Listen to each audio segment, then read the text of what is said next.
Well, for you, I mean, what kind of went into your decision to come here? I mean, everybody's got a different story, it seems Right. like. But why was this the right fit for you?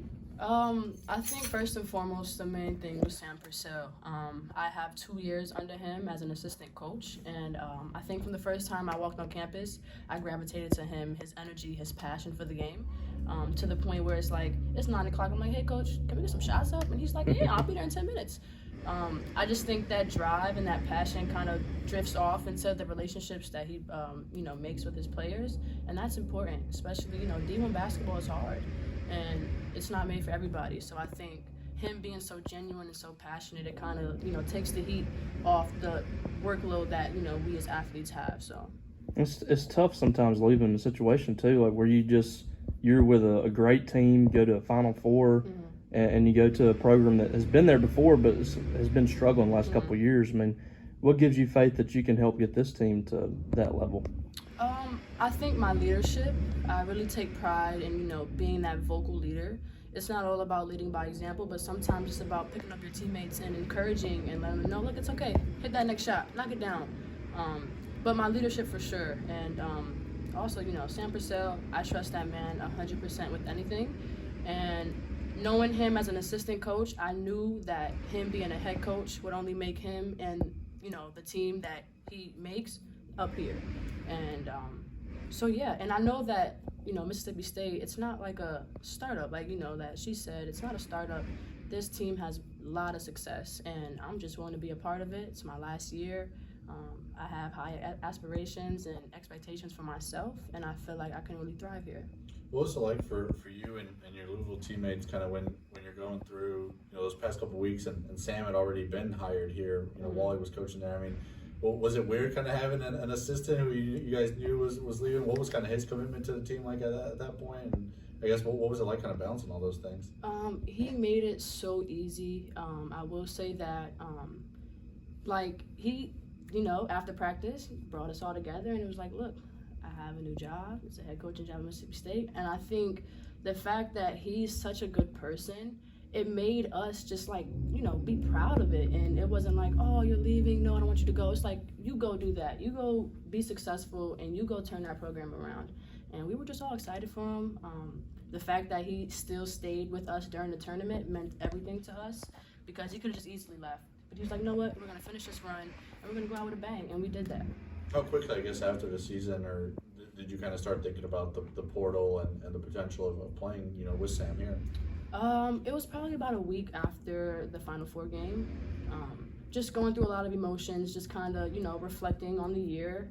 And I just felt like, it wasn't in my best interest to stay one more year.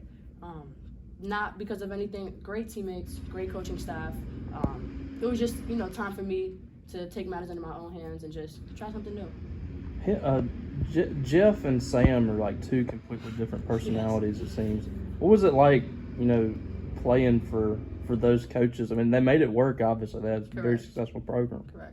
But, I mean, how different were they and what was that like? I think, being under Jeff Walls, he's more of like the shit talker. Like, I'm sorry. I'm so sorry. But he's more of the he's going to break you down and build you back up. Like, he's going to test your toughness. And that's, he always said, no matter what you guys do after this, you're going to leave this program tough, mentally tough. And I love that. You need that, especially in this crazy world. So, Purcell, he's more of the the sweetheart. He'll talk a little trash, and then he's like, oh, come here, give me a big hug. Jeff is like, no, I ain't having that. But, Who from this staff, I guess, is kind of the Jeff to Sam now? Who's kind of the bad cop among the assistant coaches? Sorry, Joy. Joy is a bad mamma jamma. Don't mess with Joy.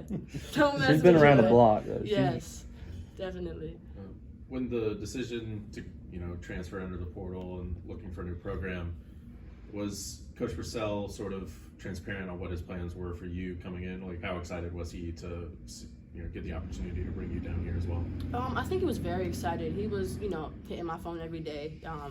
As I hit the portal, a lot of coaches reached out, but he was excited because he seen me, working in the gym, not just, under the bright lights. He seen me putting in the work, and he knows me as a player and as a person. And I think him knowing that just he kind of seen the vision for himself right away. Like, look, I can see you coming here, being successful, helping these young ladies, you know, letting them know what it takes, clearly because you're just coming off a Final Four run, but you can really impact this community, this program, but ultimately the team. And he was very transparent, so yeah, very transparent. I know you just have some of the summer workouts to base this on, but who are some of your teammates that you think will really get this thing going next year, next season? Man, Jacayla is a beast. I love Jacayla's style of play. Ajane, solid PG. Brescia, although she's a freshman, she's a killer. Stay on the lookout for her. But honestly, everybody just brings in, you know, a sprinkle of like everything. Like, you know, it's not just like, oh, I think these are going to be our main dogs. I really think that every little piece that people bring to the puzzle is going to, like, oh my gosh, it's going to be amazing to see. What have you learned about Anastasia's game to this point? Obviously, she finished, I think it was first in the SEC and SEC games in scoring or something like that. Like, what have you kind of seen from her, and what you could gain from her coming back another year here? Well, honestly, coming from Louisville, she kind of reminds me of Dana Evans. They kind of have the same style of play, not too tall, but they play like they're 6 feet. But she's just so passionate, and her coming off an injury, she's super fired up. She's ready, to take on this last year, and she's like older than everybody, so she's like the mom of the group. So everybody kind of like has a different level of respect for her. But she's a monster. Like, I'm so proud of her. I've only known her for about 2 weeks, but I feel like I've known her for 3 years, and I feel like that says a lot about her as a person and as her character.